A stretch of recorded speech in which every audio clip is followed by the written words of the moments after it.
जैसा कि हम लोग जानते हैं कि ए इंटू एडजॉइंटे होता है basically mod into I n, तो वहीं लिखा हुआ है। तो 6 कॉम्बिनेशन बनता है बेसिकली आपके पास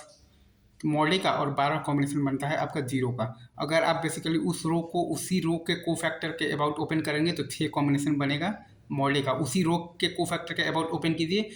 तो उस रो को, मतलब कि या तो आप उस रो को उसी रो को, या तो आप उस रो को उसी रो के को फैक्टर के अबाउट ओपन कीजिएगा तो आएगा मॉडे, और या तो आप उस कॉलम को उसी कॉलम के, अगर आप तो को फैक्टर के अबाउट ओपन कीजिएगा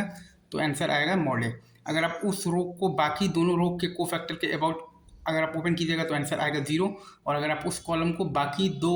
कॉलम के को फैक्टर के अबाउट अगर आप ओपन कीजिएगा तो आंसर आएगा जीरो। अगर आप बेसिकली उस रो को उसी रो के को फैक्टर के अबाउट अगर आप ओपन कीजिएगा तो आंसर आएगा मॉडे, और अगर आप उस कॉलम को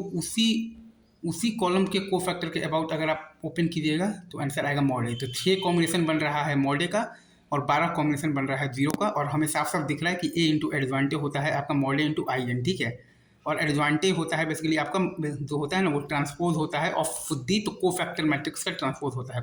को फैक्टर मैट्रिक्स का ट्रांसपोज होता है। तो मॉड ऑफ एडजॉइंटे हम लोग जानते हैं कि mod A to the power N minus one होता है, तो mod of the cofactor matrix भी वही होगा आपका, mod A to the power N minus one ही होगा, क्योंकि एडजॉइंट मैट्रिक्स जो होता है वो को फैक्टर मैट्रिक्स का ट्रांसपोज होता है, या ये उसका ट्रांसपोज या फिर ये उसका ट्रांसपोज, एक ही बात है। क्योंकि ट्रांसपोज जो रिलेशन होता है वो अगर ए बी का है तो बी ए का है, हुआ सिमेट्रिक रिलेशन होता है, ठीक है। अभी इतना ही, टाटा बाय बाय।